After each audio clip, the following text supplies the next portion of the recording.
All right, guys, we're going to go ahead and get started. Take it away, Marty. Well, good afternoon, everybody. My name is Marty Solomon. I am with the City of Chula Vista, and welcome to the Organics and Soil Health session of today's Congress. I am proud to present, first of all, Derek Trowbridge. He is the owner of Soil Carbon Management Company, and he has a lot of great information to be sharing with us today. Do please put all your questions in the chat. Once he ends his presentation, then we'll be able to go through the questions. Take it away, Derek. Great. Thank you, Marty. It's nice to be here with you all on the National Recycling Congress. And again, my name is Derek Trowbridge. I have 35 years farming experience in Sonoma County, California, and my family's been farming here for 4 generations. I have a bachelor's degree in fruit science and a master's degree in agricultural chemistry. Here in this photo, I'm in one of my family blocks that I farm today. 12 years ago, I needed to regenerate vines planted by my great-grandfather in 1890. In this photo are those 120-year-old vines. The soil beneath these vines was depleted of carbon with no organic matter, and the vines were in decline. I found an excess of wood chips on which I could grow fungal mycorrhiza, which improved soil and plant resiliency. I hoped that I could recycle these excess wood chips into a product that could heal the soil, which in turn could heal my vines. It worked. And after 12 years of research and development, I feel ready to scale this product up and heal more soil. We need to heal more soil. Farmers are painfully aware of the challenges that climate has created. At the time of my great-grandfather's planting in the late 1800s, there was 280 parts per million carbon in the atmosphere. It is now 420 parts per million. The climate was stable at 280 parts per million for 10,000 years. Then came the Industrial Revolution. Our current carbon dioxide levels are now comparable to the Pliocene era of 4.5 million years ago, when sea levels were much higher and temperatures ran 7 degrees Fahrenheit higher than pre-industrial times.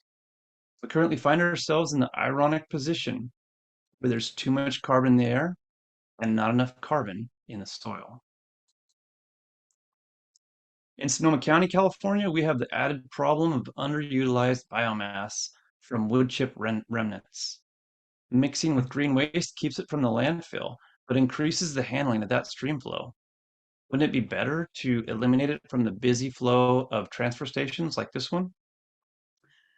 There is also a more hidden destination where chips go, especially those generated in large operations such as clearing power line easements. These are hauled far away to be burned to make electricity. But even this use is on the decline, as permits for some biomass energy power plants are not being renewed due to increasing air quality restrictions in California. The biomass that was hauled to these plants will be looking for a new home.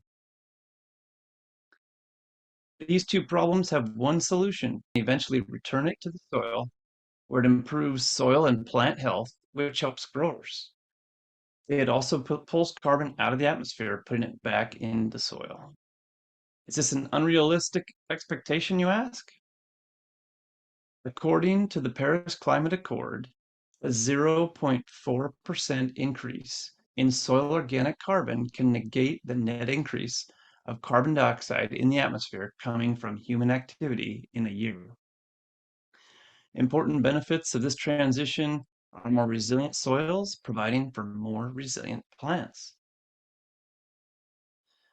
I started Soil Carbon Management Company to produce and promote an agriculture-based way to reduce atmospheric carbon dioxide through carbon sequestration in the soil, which improves plant health and soil health and plant resiliency.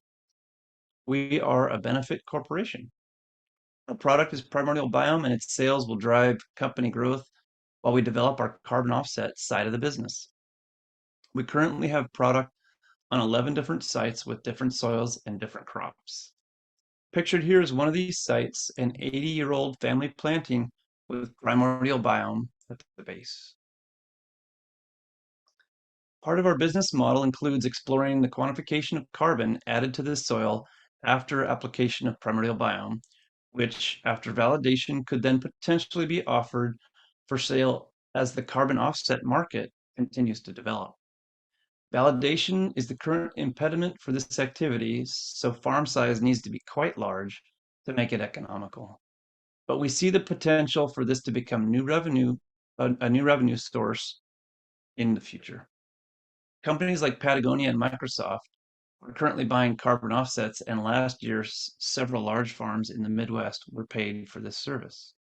Currently, there's a wholesale model for that type of purchase, and we see the value in doing the validation direct, which allows access to selling direct to the purchasing companies. We're currently in collaboration with organizations developing these resources. In this photo is our pile from 2017. Primordial biome is based on the groundbreaking research of Dr. David Johnson from New Mexico State University and the Regenerative Ag Center at CSU Chico, involving the effect of fungal-dominated compost on carbon sequestration. When applied to the soil, it inoculates the plant roots with arbuscular mycorrhiza. We've completed 10 years of on-farm research and have begun the patenting process. Pictured here is our 2016 pile. The arbuscular mycorrhiza attached to the roots of the plant, increasing its root zone. This diagram shows the plant with no colonization on the left, and on the right, colonized by arbuscular mycorrhiza. There are many benefits of colonization listed on the diagram, but what I want to focus on here is the increased water and nutrient uptake, which lead to increased drought tolerance and plant resiliency. Soils analysis shows an increase in soil organic matter of 1.4% with application of primordial biome. This is 3 times the soil carbon sequestration goal of the Paris Climate Accord, and it occurred in just a few short years. Primordial biome has very low toxicity to the environment because it has very low levels of the key compost safety indicators: nitrogen leachates, heavy metals, and pathogens. To reiterate, our trials show that treatments of primordial biome increase soil organic matter by a minimum of 1.4%. Science tells us that for every 1% increase in soil organic matter, there's a resultant increase of 27,000 gallons of water obtained per acre. This refuels our groundwater and keeps water from going to the Russian River during flooding events. In this photo is the Russian River near where I farm. Competitors have several different methods of utilizing the power of fungi toward improving agriculture. There's a fungi-inoculated seed coating for vegetable crops, and there's a liquid concentrate that is sprayed on the soil. These will have limited impact on Sonoma County agriculture, as it is currently dominated by perennial type cropping systems and our combination of arid climate and low soil organic matter are hostile to sprayed fungi. Also, they do not offer the benefits of water retention nor carbon sequestration. Our production growth will offer a centrally located, permitted site for the deposit of large amounts of biomass. This facility will process the chips, and the product will spread on agricultural soils, rangeland, and landscape projects. Carbon credits can be sold via our validation component. And meanwhile, our greater community benefits from healing the soil, cleaning up the air, and generating revenue. This is a contoured parcel map showing our proposed production site. It was formerly an industrial sawmill located beyond the difficult Bay Area Air Quality Board. We've had troubles with other proposed sites due to restrictive air regulations, but also due to sensitive biology restrictions. After significant preliminary analysis, we believe this site will succeed in obtaining a compost facility permit. The site is well suited for truck traffic arriving to and from the adjacent freeway without impacting the privacy of local homeowners. We have the support of our monitoring agency, the Northern Sonoma County Air Pollution Control District, and we formed key collaborations with policy organizations like CalCan and the Climate Center. as well as organizations that are central to the carbon conversation as it meets soil and sky, like the Sonoma County Resource Conservation District and the Carbon Cycle Institute. We also utilize the services of Ag Innovations to help us navigate challenges by facilitating effective collaborative problem solving. In summary, our solution helps recycle biomass and keep it from being exported out of Sonoma County. It helps heal agricultural soils. It helps improve the water crisis by keeping more water on farmed lands. And it helps keep unnecessary combustion-related pollutants out of the soil while it generates new sources of income. I'm grateful to be here with you all today and welcome your inquiry into the potential to accelerate the deployment of this value, not just for ecology, forestry, and waterways, nor just for agriculture, but for the greater community as a whole. Thank you all for your attention.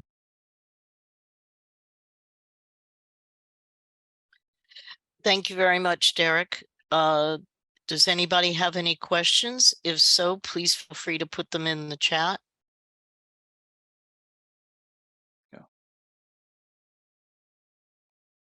Yeah, I would love to hear some questions. Anybody has a thought? Should I just start reading the chat? We've been asked for you to explain about your winery company, please. Sure. So the wineries where this all started, I grow a few different vineyards of wine grapes, and about 23 years ago started a winery called called Old World Winery. And it was about 12 or 15 years ago that I started bringing this type of material over to those vineyards, and to help the ones that were, the old vines that were dying. And really through that, you see the wine quality improve, you see the vineyard improve. We saw quite a few good changes, and it was actually in 2021 that we decided to create a separate business, Soil Carbon Management, when we won the Sonoma County Biomass Business Competition. And so I've been, spending my time in both worlds, the wine world and the soil carbon world. Yeah. Are there any sustainability or waste reduction initiatives In California or in my company? in your company? Yeah, well, I mean, so mainly this product is considered a waste product. So it's entirely a waste reuse. Yeah, the woman earlier from Alaska or from Hawaii was talking about reuse. And this is taking the existing waste product and turning it into something actually better than it was, and utilizing that for the greater good. So yeah, uh, we don't. I was I mean, referring to your winery. oh, Yeah, it was just a thank you, follow-up. Yeah. thank you. Yeah, so the winery, yeah, glass and cork are always tricky to talk about, and we're still using both. We're not really using the aluminum closures as much. They have a little bit of a different perception in industry, but we are talking about going to a bag in the box. We have a collaboration in development. So, while that's inviting a certain amount of plastic, but it's also inviting cardboard. And what it saves is weight and the carbon footprint. So I guess there's trade-offs with each thing that comes. But yeah, it's funny. I've been audited for water use and electrical use, and my winery uses just about the electricity and the water of a household. So they've always been surprised at how it came out. Because for me, I mean, recycling was the first thing that brought me to like the ecological realm back in my 20s, when I started to think about recycling. And if you go back to what Henry Ford said years ago, there's there's if you're doing a good job in business, there's actually no waste product, and that's really been my motto. what is the difference between, how is crematorial biome different from compost?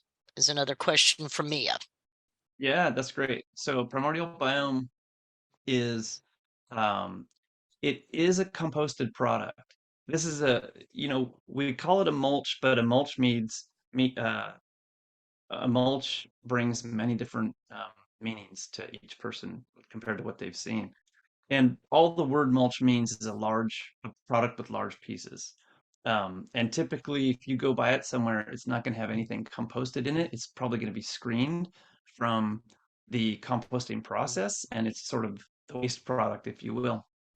But in agriculture, I find that it's more durable when you have both the fines and the large pieces. And so I put them together and keep them together, and we don't screen them. And so it ends up being looking like a mulch, but it is also a compost, and it takes a lot longer than a compost process.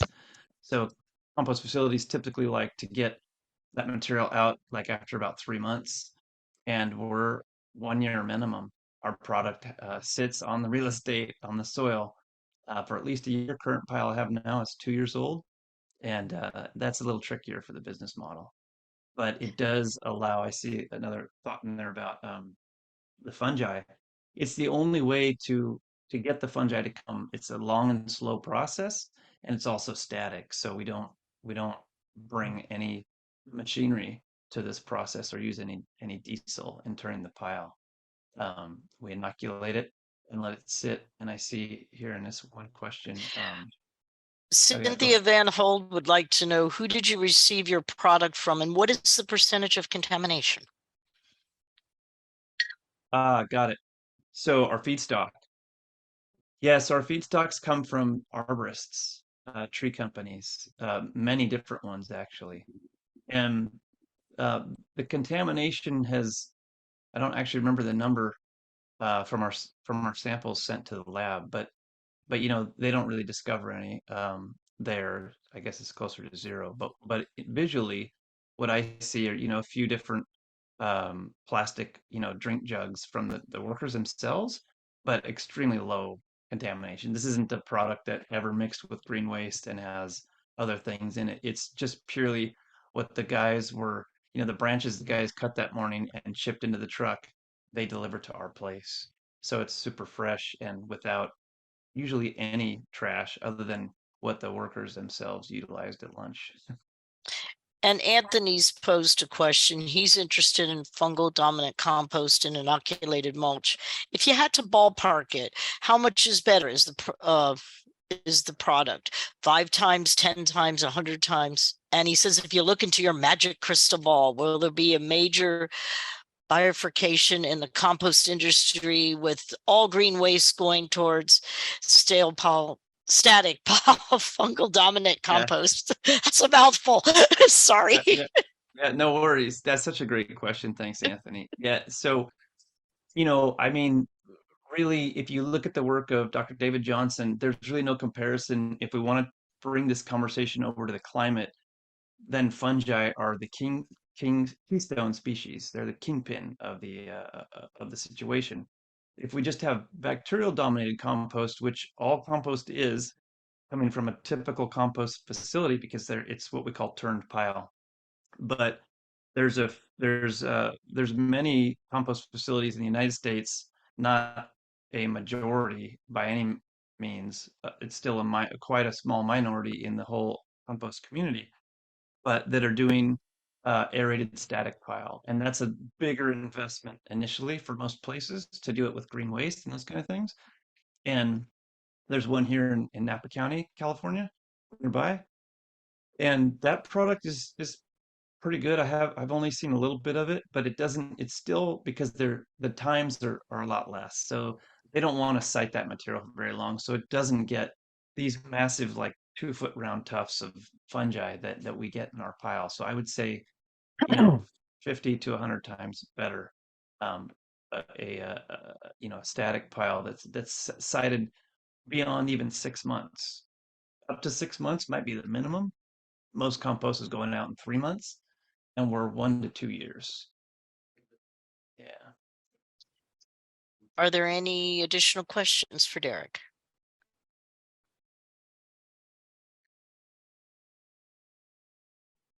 Well, thank you very much, Derek. You've certainly given us a lot to think about, and who knows, maybe you're the father of a new wave of the future in soil amendment. Never know.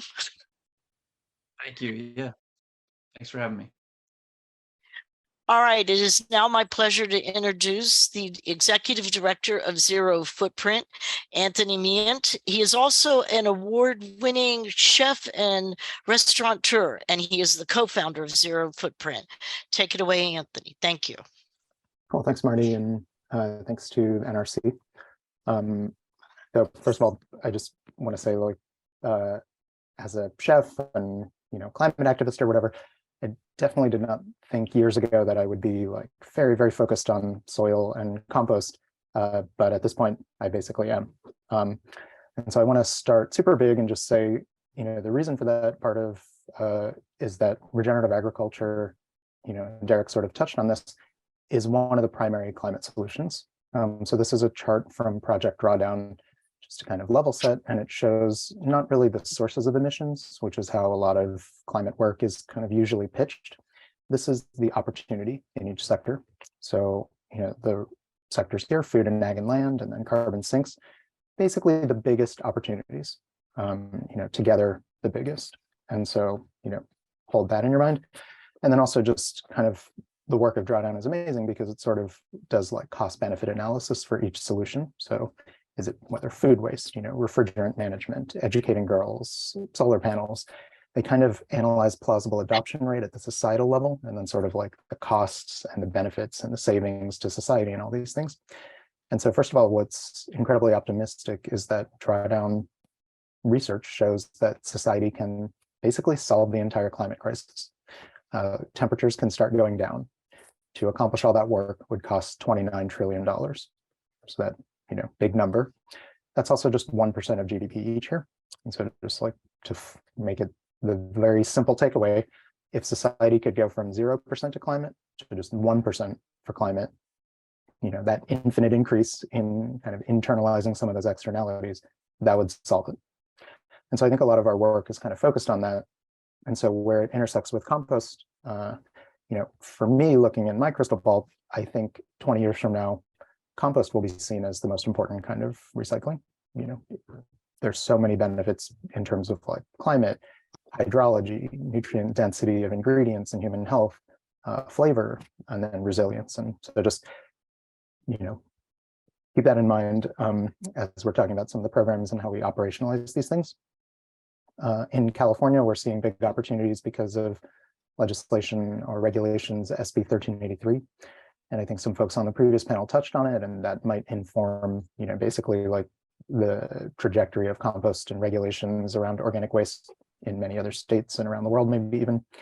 And so as SB 1383 plays itself out, I think we need to just keep in mind that it's basically a policy around diversion. And that's critical and amazing in a first step. And then forthcoming policies or revisions to SB 1383 really need to include provisions for best quality and best use. And by provisions, I almost just mean economic provisions for those things. I'll touch on that in a minute. And so we're sort of like already starting to have some contracts with jurisdictions to try to optimize that and stack funds to make carbon sequestration projects happen. So if you are working on 1383 procurement, please reach out.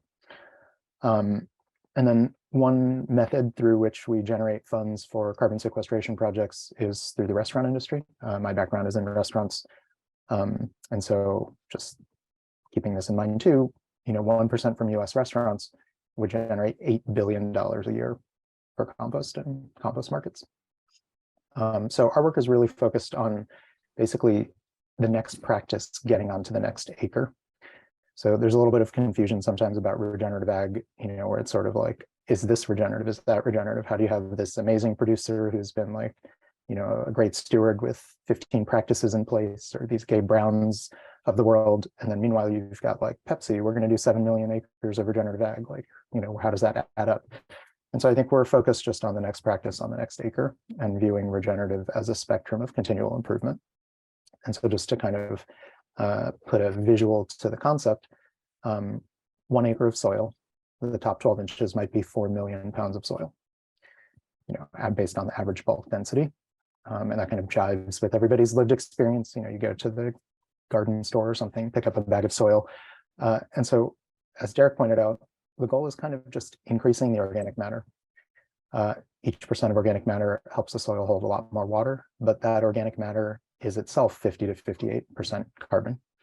And so it's really just, can we almost just get it back to pre-industrial levels?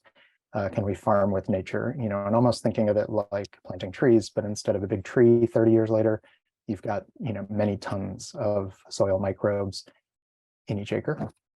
And it's not just the living microbes, it's also the dead. And so this blow up here on the right is, the root tip, the little tip of the root. And so as photosynthesis is occurring, the sun's energy is turning into carbohydrates going out into the soil to feed the soil biology, kind of like high school 101 biology. But then I think what some of the new biogeochemistry is finding is that as that biology starts to accumulate and cycle and accelerate, those generations and generations start to add up into this microbial necromass. And so I think in addition to kind of like the arbuscular mycorrhizal fungi work that Derek's talking about, this main concept, like the microbial necromass that is accruing, is the long-term carbon. That's the heavy fraction and occluded carbon. And compost plays a major role in that sort of biological cycling and acceleration of that work. In addition to climate, nutrition might almost be even bigger. So these are graphs from a group, the Bionutrient Food Association, that's analyzing the nutrient intensity of food. And, it's not this thing where like broccoli is 25% less healthy than, less calcium than 50 years ago, or this kind of like stat from the USDA. That's real. But this is almost more alarming, where it's like the carrot from one farm over here, they're kind of comparing the nutrient density to the carrot from another farm over here. So, both carrots in 2021 or whatever year they did this study, and then one has 100 times the antioxidants or 90 times the antioxidants, 15 times the potassium, 15 times the magnesium, et cetera, et cetera. And so it's just like so much potential to increase, planetary and human health through these kinds of soil improvements. So our background, again, restaurant industry. And so it's begun with this kind of impulse of like, well, consumers want the better thing anyway. At this point in society, a lot of people are willing to pay a little bit more for it. And we basically try to just activate that for as little as possible, but in a very direct way. So instead of like pay $1 extra, 2 times the extra, we're just asking for a penny.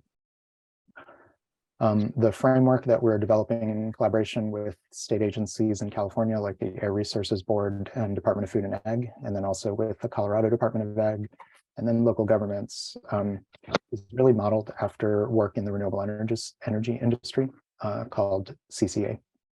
So CCA is almost the simplest way to think about it is like improving the grid, and so the city council might form a program, invite citizens, hey, would you like to pay an extra $1 to the local green energy program? It's an opt-in. Eventually it becomes an opt-out program. Now you've got 90% of people sending their $1, and then it becomes really easy to just make it $2, make it $5, et cetera. Next thing you know, like a city like San Francisco can commit to 100% renewable energy. And so there's completely transformative change, even though you've still got these bad federal subsidies for fossil fuels and Shell and Exxon, kind of like how you've got still subsidies for unhealthy soil and crop insurance and these things at the farm bill level, but you theoretically could start to have like entire counties committing to 100% renewable energy, regenerative agriculture, or just very, very transformative shifts. In the same way that you could have the buck on the energy bill, like you could have 1% at restaurants, a buck on the trash bill, et cetera, and then just start ramping up. So our work is really kind of like an on-ramp to that.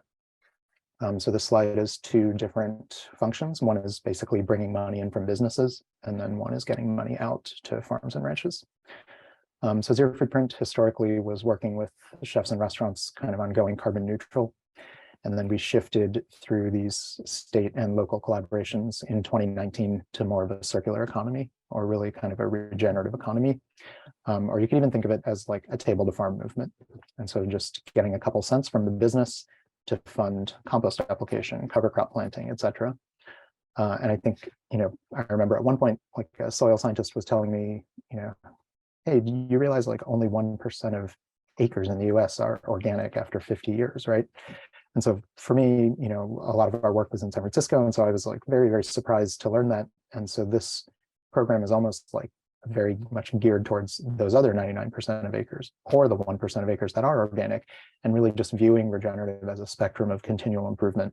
And again, funding that next practice on the next acre, whether you're the sustainable grass-fed dairy with a full carbon farm plan and you're going to apply some compost and plant hedgerows, or you could be the conventional farmer taking your first step. Basically, we're just trying to meet farmers where they're at and provide the resources to take that next step. So we'll do the marketing for the businesses and tell one farm story or a story of collective action. But I think almost seeing it on the receipt is the most clear. So here on this receipt at 5 Subway locations in Boulder, Colorado for the last year, Restore Colorado, 11 cents. So I've been making renewable energy analogies, but maybe a better analogy might even be to CRV programs in different regions where, arid environment like California or Colorado, there's now a fire season. Maybe it's time to have a couple cents going back into healthy soil. So we'll help you create that program and get leaders to sign up and then turn it into a formal opt-in program and then turn it into a formal opt-out program in a few years, maybe. And so this work is happening a lot through the ability to estimate the benefits. So in 2017, Colorado State University teamed up with the USDA and created this modeling tool, the Comet Planner. And so you can pop a project in, whether it's compost application, planting trees or cover crops, et cetera. And then the model can basically tell you how much carbon that will take out of the atmosphere per year. This is a screenshot from a project in Sonoma. Actually, I'm one of Derek's neighbors. You put in a little bit of information, grazed grassland, 23 acres, and the model can tell you, this would be expected to take 99 tons of carbon out of the atmosphere per year. And so it's not, perfect. Maybe one year it's 85, maybe one year it's 120. This is not turning into a carbon credit that Microsoft is going to buy. But it does help you compare this compost project on 23 acres of grassland versus like a hedgerow project on 1,000 linear feet of vineyard in Napa, or a 100-acre cover crop project in the Central Valley. And you can sort of start to make decisions which projects should get the funds. We oversee projects statewide in California and then also in Colorado, and each one is overseen by a third-party technical assistance provider, or TAP. Oftentimes it's like the UC Cooperative Extension or a conservation district or an NGO like Point Blue Conservation or Mad Agriculture. That third party is either kind of overseeing the project, providing validation, taking pictures, advising the farmer, and really making sure that the practices are done at the standards that link back to that model on the previous page. We cover the cost of technical assistance. Then basically farmers are requesting grants in relation to a certain scope of work. So this is not like a donation, farmer aid, or anything like that. It's almost like teaming up with the farmer as a contractor to implement a project. So in this case, on the top row, the farmer saying they want to apply compost and mulch and plant trees and shrubs on 18 acres. And they're seeking $14,000, for the cost of the compost, for the truck to get it out there, et cetera. So we take the total cost between practices and technical assistance and divide it by the total carbon benefit. So that's this column on the right here. I'll move this. And so this $13 is basically saying this project takes approximately a ton of carbon out of the atmosphere for each $13. This project takes a ton of carbon out of the atmosphere for each $21, et cetera. So we sort by that, and then we're also giving bonuses to underserved applicants. So BIPOC farmers have gotten over 30% of the funds so far. And the program has now awarded over $1 million to 55 farm projects. And so it's really just, you start to see this opportunity of like, oh, now a jurisdiction could just, send $50,000 to local carbon sequestration projects. They don't have to kind of devise a whole program and hire staff and figure everything out. They could just start. Or they could start the marketing program for the restaurants, or ask the trash company to like add $1 as an opt-in program that local citizens could start funding natural climate solutions and all these things. And so the long-term goal, of course, is ordinances and kind of this turning into a new normal. And this is already kind of starting in a passive way in Sonoma County. So this is a snapshot of their climate mobilization strategy. And so you can see here, build up the economic capacity, create a sequester local program, potential implementation partners, ecology, the trash company, zero footprint, et cetera. And even in one county like Sonoma, granted Sonoma is a really big agricultural region, but you could start to have as much as like $45 million a year coming in through these kinds of collective funding programs. So 1% from restaurants, wineries, a couple bucks on the trash bill. Now you've got $45 million coming in per year. You could change, 40%, 80% of the county's agriculture in 5 or 10 years. And so where that relates to SB 1383 is that 1383 is creating all this additional diversion and supply of compost. And then it is also engaging jurisdictions through a procurement requirement. And so in order to meet the supply of 5 to 9 million tons of compost per year, in order to kind of guarantee there's some demand, jurisdictions must purchase some compost. So the back of the napkin is that it'll be like 1.5 to 1.8 million tons per year. So to kind of ground truth that, that would mean a jurisdiction like San Francisco will purchase about 40,000 tons of compost per year. And so groups like Zero Footprint are helping jurisdictions like San Francisco buy the compost and then get that onto farms and ranches. And so I'll skip a little bit, but we have, through those same networks through which we're deploying grants, we're basically conducting like a statewide compost intake form, where you can just sort of indicate, where you are, what facility you want the compost from, when you want it, how much you want it for, or, how much you want. And then if you're willing to cost share a little bit on it. And so, we're kind of taking all that information and geolocating the requests and the facilities, and then matching that with jurisdiction budgets, sometimes our own grant funding to make ends meet, and then just getting projects into the ground. And so going back to some of the initial discussion, California is the world's 5th largest economy, and they've now mandated composting, but the regulation doesn't include provisions for best quality and best use. And so there's a major opportunity for local governments to kind of kill 2 birds with 1 stone by using their compost procurement to fulfill their climate action plan. And then Zero Footprint is kind of helping with that. But then nationwide, for the folks on this call too, as you're working on your local policies, it's amazing if you can kind of find ways to include funding for carbon sequestration, not just for diversion. So sorry, that's a lot of information. I'm glad to stop and take questions and things.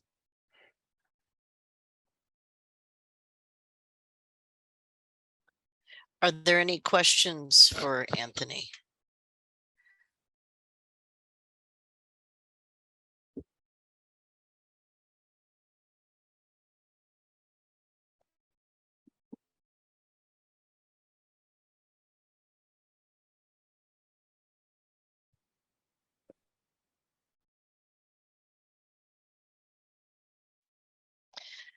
What are the hot spots for regenerative ag and compost purchasing in the US? I would say that basically everybody wants compost, in whatever region. Oftentimes the challenge is just the cost of freight and logistics and the availability.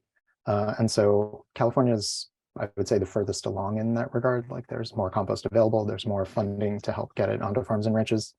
But I think folks on this call would know where there's regional kind of policy shifts that are starting to create more compost. Like I think I read something about Boston is going to start composting, and so like as each city starts doing it, there starts to be more supply, which then kind of like turns into a potential hotspot, if you will. Okay, and can you speak to what you foresee regarding compost availability in the future? So thanks. I think that depends a lot on legislation. So I read about something like AB 1799 in Washington State kind of being the next one that's going to happen after SB 1383. I think there's a lot of activity in Colorado. And so basically just, I think policy and or funding creates the availability.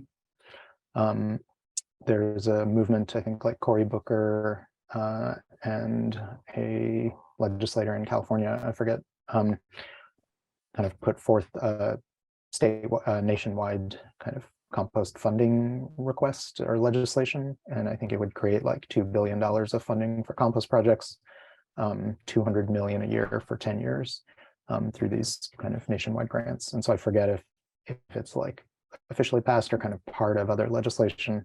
But overall, I kind of think of compost the way you might think of, renewable energy 20 years ago, where it's sort of like, oh yeah, that's nice, but it's kind of expensive or this or that. And now renewable energy is cheaper. And so especially with things like wars in Ukraine and different stuff, like I think between all the different cost benefit in the long run, compost will hopefully emerge as kind of that analog where it's like better and cheaper. Okay. Of all the types of composting, static pile, windrow, in-vessel, what is the best in terms of carbon footprint or carbon sequestration? So that's a great question. I'm not the scientist. I know that some of the results from the static pile work is showing, sometimes as much as like 10 times the carbon sequestration. But I'm not sure where those studies are and like where, how close they are to being released.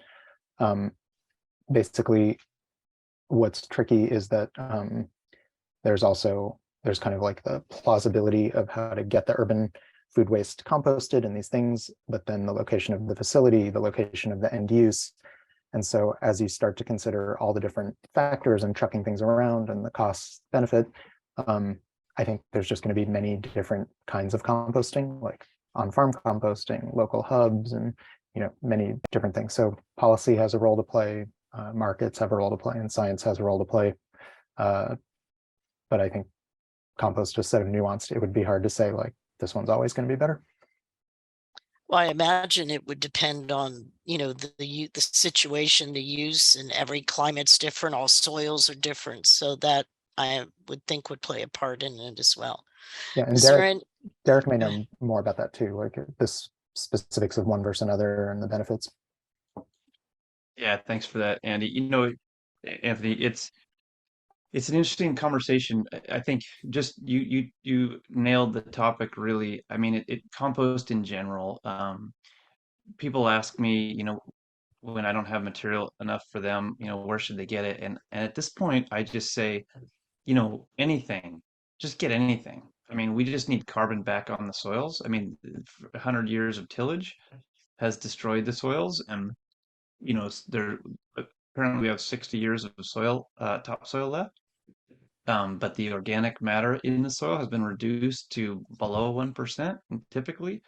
So just anything, as long as it's not like raw manure or even raw wood chips, is better than nothing. So I'll start by saying that, there's a plus one, and then beyond that, certainly if it's a legal facility, it's going to all be windrowed and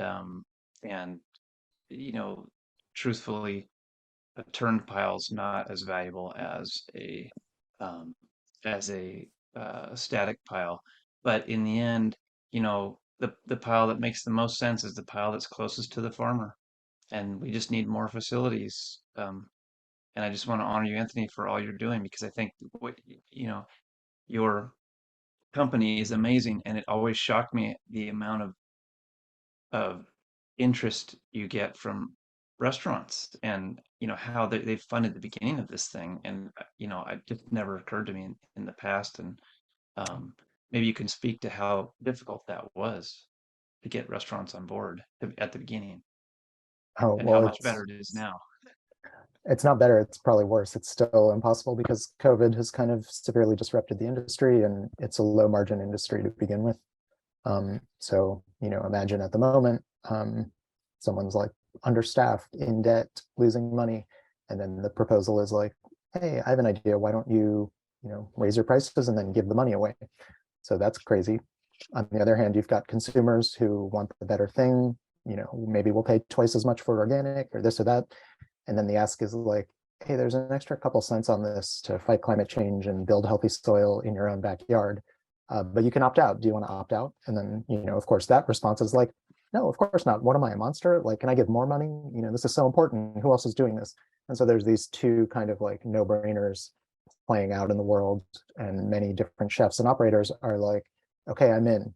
Then 6 months later, a year later, they finally get around to signing the paperwork and sending their first check, and then they're like, oh my God, like customers love this. My staff is so glad that we're doing something. Like, I don't know why I waited a year, you know, whatever. So it's human nature. Like, you know, none of us are sitting here like taking a certain percent of every paycheck and being like, okay, I'm just going to take this and donate it right to climate solutions. Like, if we were, the problem would be solved. And so we're sort of just trying to make it a marketable thing to do also, so that doing the right thing, you know, customers start to seek out your business and all these things. But it's kind of a slow cultural shift, because just in every single industry, for the most part, climate is like externalized. And so internalizing that is hard.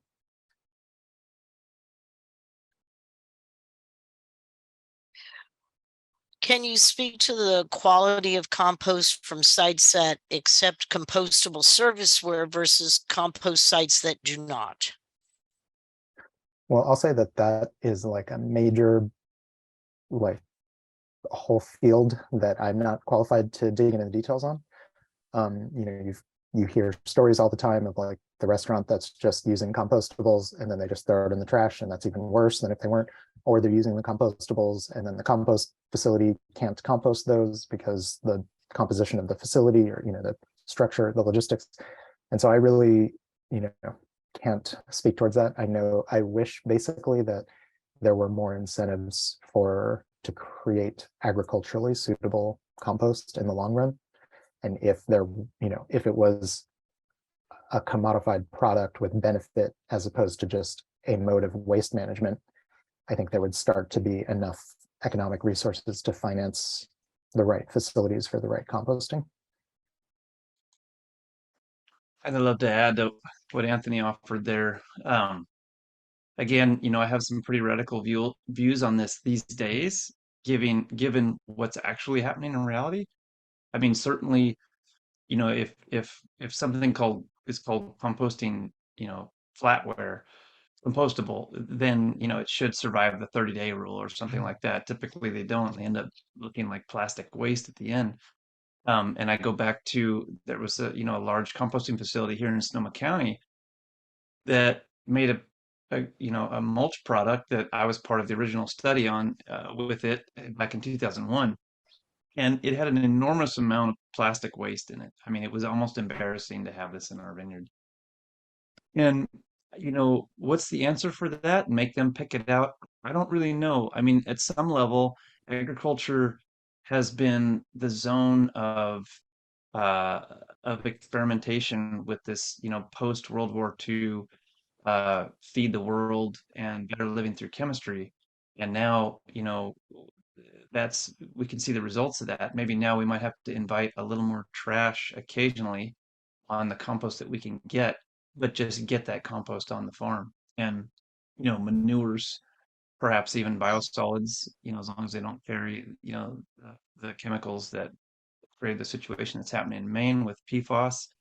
But, you know, agriculture is the way to make those things, you know, come to being on the soil and create some good out of it, even if it involves potentially some trash at times. We certainly did. And, you know, years later, we didn't see any of the trash. I don't really know where it went, but, but it sure, you could see it the day it showed up, and later, not so much.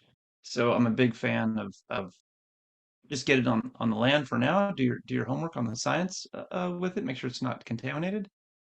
And like was offered in the talk before this, you know, we got to open the faucet, get this moving, and then dial it in with the fineries afterward. That's my opinion.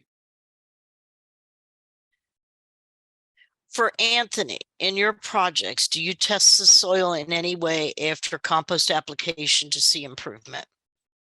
Thanks. That's a great question. We have some foundation grants to do testing on about 10% of our projects, just for sort of program level validation.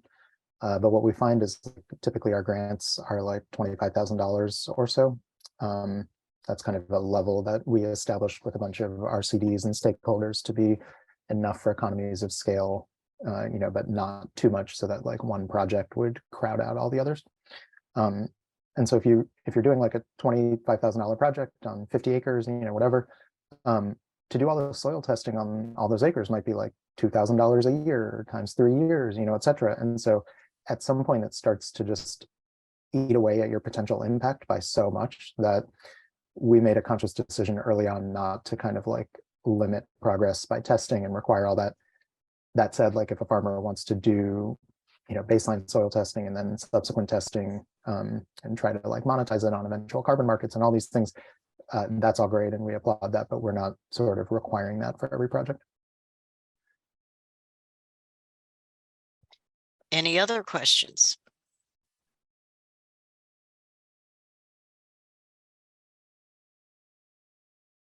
Well, I have to ask you, Anthony, it says you're a restaurateur. What cuisine do you specialize in your restaurant?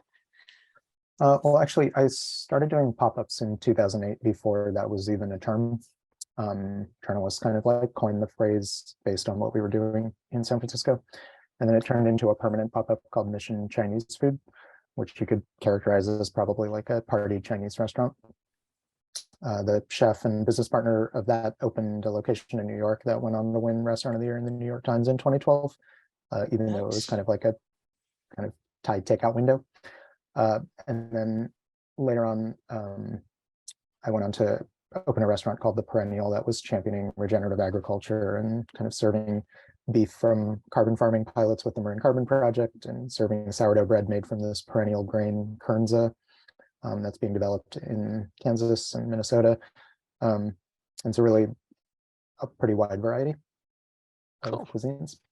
I guess because it's lunchtime here in California, I'm getting hungry, so I had to ask you that. Right. Does anybody else have any other questions?